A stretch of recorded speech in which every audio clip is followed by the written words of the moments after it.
Welcome to silver spoon heroes kitchen. આજે આપણે જાંબુનો pulp કેવી રીતે આખા વર્ષ માટે સ્ટોર કરવો અને તેમાંથી ઇન્સ્ટન્ટ માત્ર 1 કે 2 મિનિટની અંદર શરબત કેવી રીતે બનાવવો તેની રેસીપી જોવાના છીએ. તો મિત્રો, પૂરો વિડીયો જોઈને તમે પણ ઘરે આવી રીતે જાંબુનો પલ્પ સ્ટોર કરી શકો છો આખા વર્ષ માટે. અને ગમે ત્યારે તમારે જાંબુનો શરબત પીવો હોય તો 1 મિનિટની અંદર ફટાફટ બનાવીને એન્જોય કરી શકો છો. તો ચાલો ફ્રેન્ડ્સ, મોડું કર્યા વગર જોઈ લઈએ જાંબુનો પલ્પ સ્ટોર કેવી રીતે કરવો અને તેમાંથી શરબત કેવી રીતે બનાવવો તે, અને શું ધ્યાનમાં રાખવાની બાબત આ તે બધી વસ્તુ આપણે જોઈશું. તો મિત્રો, જાંબુના શરબતનો રિવ્યૂ દેવા મારી ઢીંગલી બિલકુલ રેડી છે. रूही, कैसा लगा? Yummy yummy, very good. Ruhi, हमारे जूसी का कलर कौन सा है? पर्पल. સૌથી પહેલા આપણે આવી રીતે જાંબુડા લેશું અને પછી આપણે જાંબુની ઉપરથી આવી રીતે તેનો પલ્પ લઈ લેશું. મોટું જાંબુ હોય તો ફટાફટ નીકળશે. અહીં મારા આ જાંબુડા નાના છે. આ મારી ફ્રેન્ડની બાજુમાં ઝાડવું છે તો તેણે આપેલા છે મને. આપણે જેટલા જાંબુડાને સ્ટોર કરવા હોય એટલા જાંબુડાનો પલ્પ આપણે લેવાનો રહેશે. તો મિત્રો, તમે જોઈ શકો છો જાંબુડાનો પલ્પ આપણે નીકાળી લીધેલો છે અને પછી તેના જે ઠળિયા હતા તેની અંદર અડધો કપ, એટલે કે બધા ઠળિયા ડૂબી જાય એટલું પાણી ઉમેરી દઈને તો તેને પલાળી લીધેલા છે અને તેને આપણે આવી રીતે મસળી લેશું, જેથી આપણે ચપાથી ઉપરથી પલ્પ લીધો હોય તો તે બધું પલ્પ હાથથી આમ મસળવાથી નીકળી જશે અને સરસ પાણીમાં મિક્સ થઈ જશે. હવે આપણે આ પાણીને ગાળી લેશું. અહીં મેં મોટા કાણાવાળી ચાળણી લીધેલી છે, ભાત જે ઓસવવાની હોય તે લીધેલી છે. તો મિત્રો, ગાળેલા પાણીને આપણે સાઈડમાં રાખી દઈશું અને આ જાંબુના પલ્પને આપણે મિક્સર જારમાં લઈ લઈશું અને તેની સરસ આપણે પેસ્ટ કરી લેવાની છે. તો મિત્રો, તમે જોઈ શકો છો સરસ આપણે પેસ્ટ કરી લીધેલી છે. એટલો મસ્ત કલર લાગી રહ્યો છે.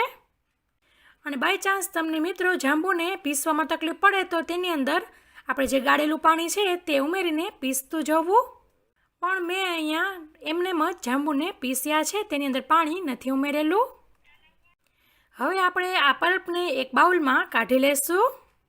હવે આપણે તે જ બાઉલના માપથી ખાંડ લેશું, એટલે આપણે જાંબુનો જેટલો પલ્પ હોય એટલી જ આપણે ખાંડ લેવાની થશે. એટલે આપણે જાંબુને કિલો કે વજનથી માપ નહીં કરીએ, તેના પલ્પથી માપ કરીશું.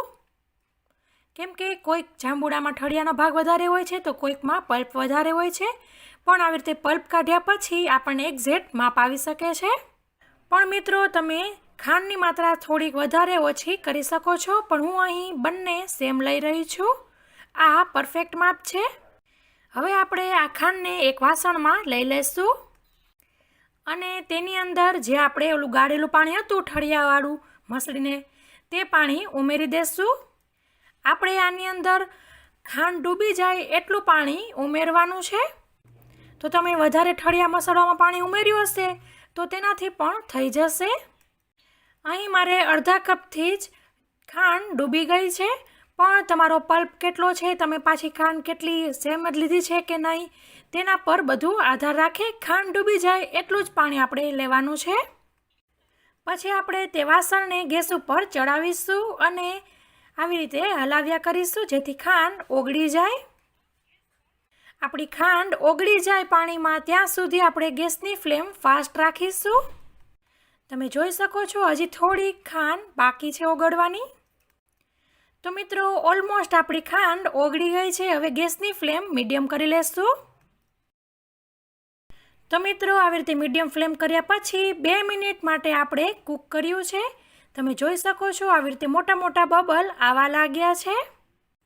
એકવાર હલાવીને આપણે મિક્સ કરી લેશું અને પછી તેની અંદર ઉમેરી દઈશું જે આપણો જાંબુનો પલ્પ હતો મિક્સચરમાં પીસીને રાખ્યો તો તે બધો ઉમેરી દઈશું અને તેને આપણે સરસ સુગર સિરપમાં એટલે કે ચાસણીમાં મિક્સ કરી લેશું.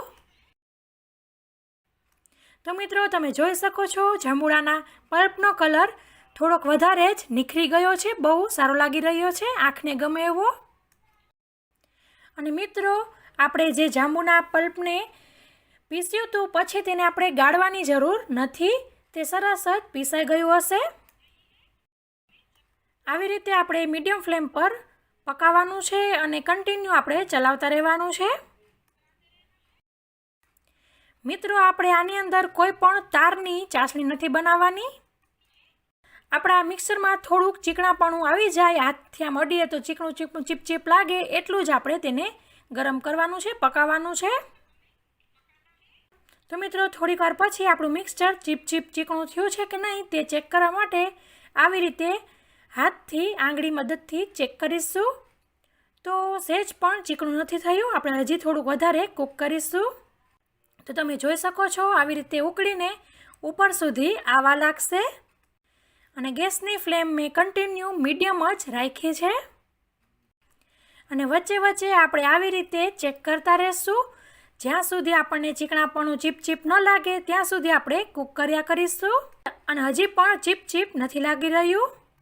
અને મિત્રો તમે આવી રીતે ચમચામાંથી આંગળીની મદદથી જ્યારે ચીકણું થયું છે કે નહીં તે ચેક કરો તો ત્યારે ધ્યાનથી ચેક કરવું, કેમ કે બહુ ગરમ હોય છે, હાથ દાજે નહીં તેનો પણ ધ્યાન રાખવું, ફૂંક મારીને ચેક કરવું. હું તમને એટલે કહી રહી છું કેમ કે મને અહીં પ્રેક્ટિસ છે ચેક કરવાની, પણ તમે પહેલી વખત કે હજી ઓછી પ્રેક્ટિસ હોય ને તમે કરો તો તમે ભૂલથી દાજી ન જાઓ એટલે હું કહી રહી છું. અને સાઈડમાંથી પણ આપણે મિત્રો સ્ક્રેપ કરતું જવાનું અને હલાવતા જવાનું છે. તો હવે થોડુંક ચીકણાપણું લાગી રહ્યું છે, સાથે ડાર્ક પર્પલ કલર થઈ ગયો છે. અને ગેસની ફ્લેમને હવે આપણે સ્લો કરી લેશું. તો હવે આપણે એક લીંબુના રસને ઉમેરી દઈશું. લીંબુનો રસ કેટલો ઉમેરો તેનું કોઈ પરફેક્ટ માપ નથી. તમારા જાંબુડા કેટલા મીઠા છે અથવા તો તમને શરબત લાસ્ટમાં જ્યારે બને ત્યારે કેવું ખાટો મીઠો ભાવે છે તેના પર આધાર રાખે, અથવા તો કેવડું લીંબુ છે તમારું તેના પર પણ આધાર રાખે. પછી આપણે ઉમેરીશું અડધી ટીસ્પૂન ચાટ મસાલા, 1 ટીસ્પૂન સંચળ પાવડર, અડધી ટીસ્પૂન શેકેલા જીરુંનો પાવડર. અને મિત્રો ત્રણેય ચીજ તમે તમારા હિસાબ પ્રમાણે એટલે કે સ્વાદ મુજબ વધઘટ કરી શકો છો. ત્રણેય મસાલાને આપણે મિક્સ કરી લેશું. તમારે આની અંદર મરીનો પાવડર કે ફુદીના પાવડર ગમે તે વેરિએશન લાવીને ઉમેરવું હોય તો તમે તે સ્વાદ ઉમેરી શકો છો અને કંઈક ક્રિએટિવિટી કરી શકો છો. તો મિત્રો મસાલા ઉમેરીને આપણે ટોટલ સ્લો ફ્લેમ પર 5 મિનિટ કૂક કરી લીધેલું છે. અને તમે આવી રીતના ચમચાને આખા સિરપમાં આમ કરીને આમ કરશો તો સરસ સિરપથી કોટ થશે તમારો ચમચો, તમે જોઈ શકો છો. એટલે કે થોડું ઘટ આપણું મિક્સચર થઈ ગયું છે. અને હવે તમે જોશો તો સરસ ચીપ થતું હશે. અને હવે આપણે ગેસની ફ્લેમ ફાસ્ટ કરીને એક ઉભરો આવવા દેશું. તો મિત્રો તમે જોઈ શકો છો મિક્સચરમાં ઉભરો આવી રહ્યો છે. અને હવે આપણે ગેસની ફ્લેમ બંધ કરી લેશું. અને હવે આપણે આ મિક્સચરને એકદમ ઠંડુ થવા દેવાનું છે. તો મિત્રો આપણો પલ્પ એકદમ ઠંડો થઈ ગયો છે અને તેને મેં એક કન્ટેનરમાં ભરી લીધેલો છે. તમે મિત્રો આવી રીતે કાચની બરણીમાં પણ ભરી શકો છો, પણ આવી રીતે પોળું કન્ટેનર હશે તો તમારે પછી જ્યારે શરબત બનાવવું હોય ત્યારે આસાની રહેશે પલ્પ કાઢવાની. હવે આપણે તેને ડીપ ફ્રીજ એટલે કે ફ્રીઝરની અંદર રાખી દઈશું. તો હવે આપણે ઇન્સ્ટન્ટ શરબત કેવી રીતે બનાવો તે હું તમને બતાવું છું. ફ્રીઝરમાંથી ડબ્બો કાઢી લીધેલો છે અને હવે આપણે તેમાંથી પલ્પ લેશું. આવી રીતે આપણે 2 ટેબલ સ્પૂન જાંબુનો પલ્પ લઈશું. પછી તમારો ગ્લાસ કેવડો મોટો કે નાનો છે તેના પર આધાર રાખે. અને હવે આપણે તેની અંદર ઉમેરી દઈશું મસ્ત ઠંડુ પાણી. અને પછી આપણે એકદમ સરસ ચમચીની મદદથી હલાવી લેશું. તો મિત્રો આપણે ખાંડ કેટલી ઉમેરી છે તેના પર પણ આ પલ્પનો કલર જે આવ્યો છે, શરબતનો કલર આવ્યો છે તે આધાર રાખે. જો તમે ખાંડ વધારે ઉમેરી હશે તો આપણે શરબત બનાવતી વખતે તેની અંદર પલ્પ થોડોક જ ઉમેરવો પડશે, તો તે સહેજ હજી આનાથી પણ આછો કલર આવશે.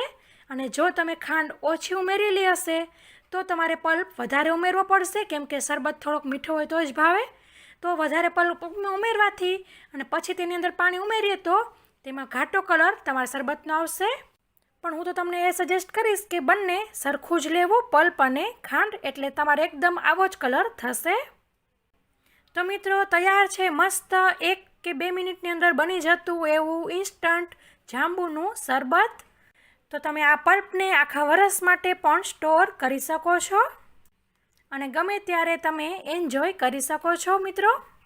તો મિત્રો આશા રાખું છું કે તમને મારી આ ઇન્સ્ટન્ટ જાંબુના શરબતની રેસીપી જરૂરથી પસંદ આવી હશે. પસંદ આવી હોય તો લાઈક કરો અને તમારા ફ્રેન્ડ ઓર ફેમિલી સર્કલમાં શેર કરો, જેથી તે લોકો પણ આ મસ્ત ટેસ્ટી જાંબુ શોટ ઘરે બનાવી શકે. સો ફ્રેન્ડ્સ, રેસીપીમાં આટલું જ. હવે નવી રેસીપી સાથે મળીશું. ત્યાં સુધી આવજો. Thank you. બાય.